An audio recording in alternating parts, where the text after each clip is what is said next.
Նիկոլ Փաշինյանը եւ Աննա Հակոբյանը միմյանց հետ մրցում են, թե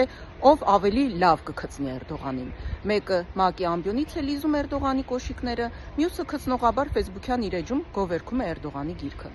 Աննա Հակոբյանը հաշվետվություն է ներկայացնում եւ ներողություն խնդրում Էրդողանից, որ ավելի ուշ է կարողացել այն կարդալ։ Նա պատկերացնում է Էրդողանին ներկայացնում է որպես մեծ մարդասերի եւ համաշխարհային մասշտաբի գործչի։ Տեսարանը զզվանք է առաջացնում։ Աննան նույնիսկ այդպես չէր գովերքել իր փաստացի ամուսնու տխրահռչակ գիրքը։